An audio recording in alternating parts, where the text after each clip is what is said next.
Sebanyak 269 mahasiswa Setia Satya Negara strata 1 jurusan Administrasi Negara melewati proses yudisium dan wisuda bertempat di Hotel Swarna Dwipa. Proses wisuda ini disaksikan langsung oleh seluruh jajaran dosen, ketua yayasan dan orang tua mahasiswa. Menurut Supardi, ketua Setia Satya Negara mengatakan, untuk wisuda ke-15 di tahun ini, pihaknya mengambil tema menciptakan sarjana administrasi yang mampu menjawab tantangan global dan regional berlandaskan Pancasila dan Undang-Undang Dasar 1945. Hal ini sesuai dengan program yang direncanakan, menciptakan lulusan yang terbaik yang dapat diterima bekerja dengan bidang keahliannya masing-masing. Sampai saat ini setidaknya sebanyak 2.000 alumni yang lulus, sebagian besar telah bekerja di kantor instansi pemerintahan.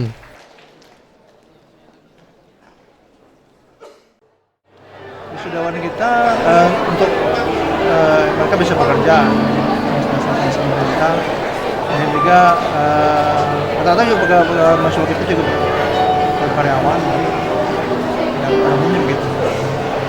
Dan untuk perkembangan kampus, ya bahkan sudah evaluasi dosen, kita beberapa dosen kita sudah kuliah, doktoral juga, ada di Surabaya, dan juga ada di UGM, dan juga ada di Malaysia.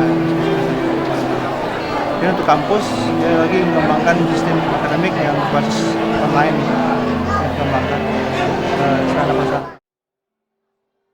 Untuk mengejar target akreditasi A, Setia Satya Negara berencana membuka program Strata 2. Tentunya hal ini perlu dilakukan peningkatan sarana dan prasarana serta SDM yang terlibat.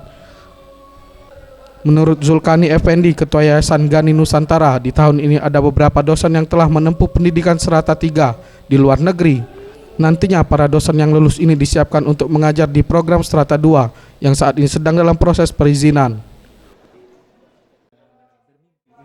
Strata 2 itu ilmu administrasi publik ya, seperti itu. Sekarang sudah kita siapkan menuju ke sana. Salah satunya adalah menambah peningkatan mutu SDM, salah satunya kedoktoral. Jadi saya sendiri adalah dokter, dan kemudian ditambah dosen-dosen kita yang sedang kuliah doktor sekarang, karena persyaratan untuk buka S2 itu adalah doktornya harus cukup sesuai dengan bidangnya. Jadi sekarang Setia Negara sudah mulai itu menuju ke sana, kemudian juga menambah ruangan yang sudah kita lakukan, menambah kelas juga, menambah ruangan parkir, dan juga pengembangan. Nanti rencana ada kampus B yang lagi kita rancang seperti itu.